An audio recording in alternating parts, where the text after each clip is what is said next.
पटेल जी का व्यवहार, आचरण और काम करने की क्षमता उससे कहीं जाते हैं। नमस्कार, जोहार। मैं शांत और आप देख रहे हैं BD news live on network. मैं इस वक्त मौजूद हूं रांची के आर्यभट्ट ऑडिटोरियम में,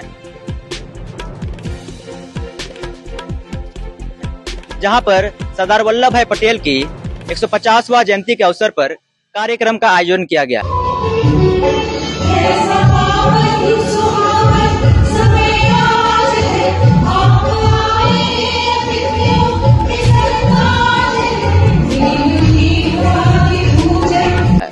जहां पर मुख्य अतिथि के रूप में झारखंड के राज्यपाल और अन्य विशिष्ट अतिथि भी मौजूद रहे।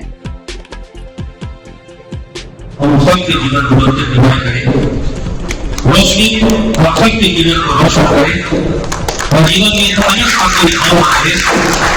रोशनी की जिंदगी रोशनी की जो है प्रतिबद्धता करने के जा रहे हैं। यदि हम सब में उत्साह का संचार करें, रोशनी हम सब में जोश और प्राप्त भावनाओं का संचार करें। हम जो भी मैं राष्ट्र के महान सपूत, अद्वितीय व्यक्तित्व और भारत के प्रथम उप प्रधानमंत्री एवं प्रथम गृह मंत्री तथा देश की एकता और अखंडता के लिए एक मजबूत स्तंभ सरदार वल्लभ भाई पटेल जी को कोटि कोटि नमन करता हूं। उन्होंने अपने अदम्य साहस, अटूट संकल्प और दूरदर्शी नेतृत्व से स्वतंत्र भारत को एक सूत्र में पिरोने का ऐतिहासिक कार्य किया था।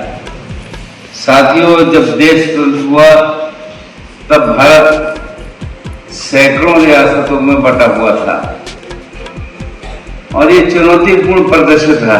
ऐसे समय में सरदार पटेल जी ने अपनी अद्वितीय कूटनीति, दृढ़ इच्छा शक्ति और कुशल नेतृत्व से 562 रियासतों का विलय कर अखंड भारत की सशक्त नींव रखी। उन्होंने राजाओं में देशभक्ति का संचार किया, राष्ट्र निर्माण की मुख्य धारा से जोड़ा तथा हैदराबाद और जूनागढ़ जैसे जटिल मामलों का भी सफल समाधान किया। यदि वे न होते तो भारत का नक्शा आज अलग होता।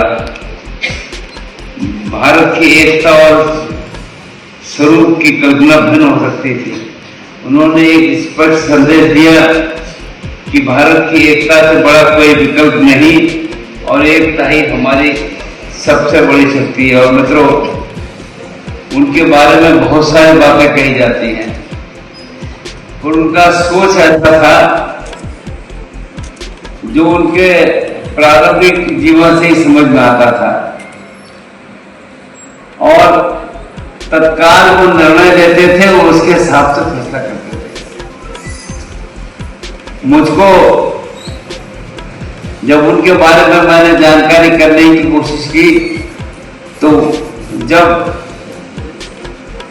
देश में राजाओं ने विलय किया और सभी को उनका सम्मान मिले, इस बात की चिंता की गई, तो मुझे एक सज्जन ने बताया, मैं इसलिए मैं आपके सामने उल्लेख कर रहा हूं कि ये बात आपको महसूस होगी कितना महत्वपूर्ण बात थी। आप सब जानते हैं कि शायद राजस्थान के अधिकांश राजाओं ने आखिर समय में अंग्रेजों के सामने समर्पण कर दिया था, पर जब देश आजाद हुआ और सारे राजाओं ने अपना विलय भारत में करने का काम किया तो एक राजा ने यह कहा कि हम तो सरेंडर नहीं हुए थे और हमने अंग्रेजों के आगे अपना सिर नहीं झुकाया था, हम पूरे जीवन भर लड़ते रहे, तो हमको इन राजाओं से बराबर आप कैसे रखोगे? तो वास्तव में बात सही थी। आप कल्पना करिए, ये बताया गया उस समय दी गई कि सरदार पटेल ने उनसे कहा कि तुम्हारा सम्मान सबसे अलग है, समझ में आता है। और उन्होंने कहा कि भाई जब सारे राजाओं का विलय होगा तो सबको तोपों की सलामी दी जाएगी। बोले पर आपको विशेष रूप से एक ज्यादा तोप की सलामी दी जाएगी। ये वास्तव में हमारे आदरणीय सरदार पटेल जी का सोच था कि जिससे उन्होंने इस संबंध में काम किया, तो उनकी 150वीं जयंती की वर्षगांठ का ये अवसर केवल श्रद्धांजलि का अवसर नहीं है, ये संकल्प का अवसर है। हम उनके आदर्शों को अपने जीवन में उतारे और राष्ट्र हित को सर्वोपरि दें। और हमारा जीवन हमें प्रेरणा देता है कि संकल्प अगर मजबूत हो तो असंभव भी संभव हो जाता है, बदला जा सकता है। आज के बदलते वैश्विक परिदृश्य में सरदार पटेल जी के विचार और अधिक प्रासंगिक हो जाते हैं।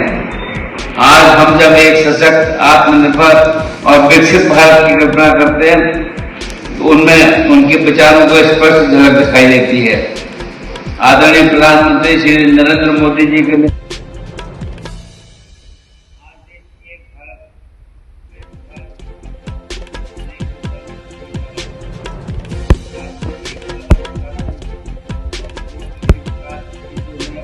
स्थापित हो रहे हैं, जो वास्तव में सरदार पटेल जी के सपनों को साकार करने की दिशा में मजबूत कदम है।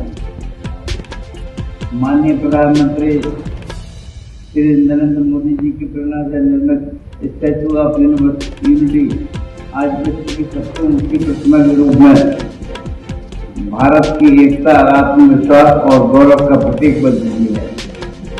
मुझे विगत वर्ष वहां जाने का सौभाग्य प्राप्त हुआ था। यह अनुभव अत्यंत प्रेरणादायी रहा।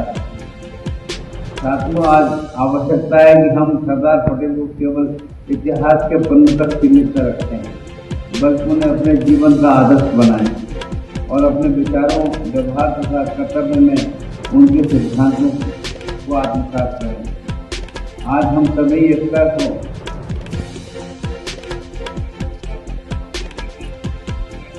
पटेल की जयंती मनाई जा रही है, इसके ऊपर सरदार वल्लभ भाई पटेल जी की 150वीं जयंती मनाई। उनका जन्म तो 21 अक्टूबर को हुआ था, लेकिन चूंकि उनके जन्म के 150 वर्ष पूरे हो चुके हैं, पूरे देश के अंदर उनकी जन्म जयंती मनाई जा रही है, ताकि लोगों तक, जन जन तक ये पहुंचे कि सरदार पटेल का सिर्फ जयंती नहीं मन रहा है, बल्कि सरदार वल्लभ भाई पटेल ने राष्ट्रीय एकता और अखंडता के लिए जो भारत में काम किया है वह अविस्मरणीय है। इतना काम किया कि आज जो चैन की सांस हम लोग ले रहे हैं, भारत इतना बड़ा देश है। ये अलग विषय है कि कांग्रेस के कारण भारत देश का बंटवारा हो गया, लेकिन जितने राजे रजवाड़े, 350 से ज्यादा राजे रजवाड़ों को भारत में विलय कराने का काम यदि कोई किया तो सरदार वल्लभ भाई पटेल थे। सिर्फ जम्मू और कश्मीर पंडित जवाहरलाल नेहरू के जिम्मे थे, जहां वो फेल्यूर हुए। यदि सरदार पटेल को ये जिम्मा दिया जाता तो आज पीओके हमारे देश का होता है।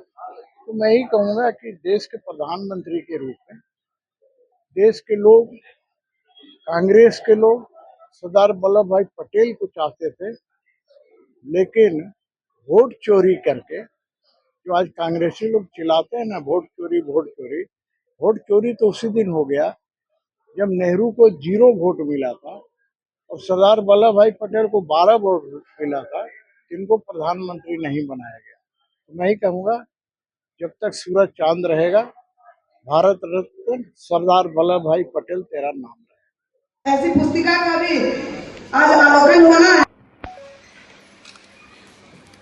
तो मैं बहुत तहे दिल से धन्यवाद राजा राम माधव जी को देना चाहती हूँ। और आज के दिन आप सभी उपस्थित हुए उसके लिए तहे दिल से धन्यवाद देती हूँ। आप सभी स्वस्थ